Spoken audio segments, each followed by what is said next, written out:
পুঁই শাক, মাছ আর কুমড়ো দিয়ে চচ্চড়ি করলো মা আজকে, সেই টেস্টি করে।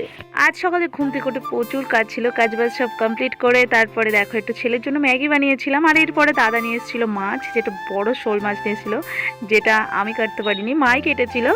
আর তারপরে দেখো সবজি মবজি মায়ের কেটে দিলাম। আর সকালবেলা কিন্তু প্রচুর কাজ করেছি, সেগুলো যদি শেয়ার করি আমার 1 মিনিটের ভিডিওতে কিচ্ছু হবে না।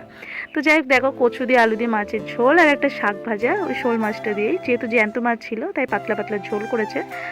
আর ওই যে মাছের কুমড়ো দিয়ে চচ্চড়ি করেছিল পুঁই শাক, তো সেটা দিয়ে খেয়ে দিয়ে নিলাম।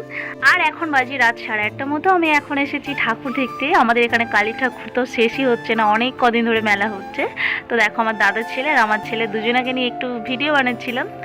আর তারপরে ওই যে মা যে কোনো কিছু না বাড়িতে লাগালে সেই জিনিসটা খুব হয় যেন না, যেমন দেখো পুঁই শাক কুমড়ো এগুলো কিন্তু আমরা কখনো লাগালে বাড়িতে হয় না। যাই হোক, আমার মায়ের হাতে সোনা ফুলে যাকে বলে। তো দেখো তারপরে একটু স্টাইল মেরে হেঁটে মেটে নিচ্ছিলাম। আর আজকে আমি না মেলাতে একা একাই ঘুরেছি। মা আমার বাড়ির ওই সামনেই ফাংশন হচ্ছিল, তো সেটা শুনছিল, আর আমি ছেলেপিলেগুলোকে নিয়ে মণ্ডপের মধ্যেই ছিলাম। তো তারপরে মেলা টেলা থেকে বাড়ি গেলাম। আর আজকে আমাকে কেমন লাগছে কমেন্ট করে বলো, হ্যাঁ।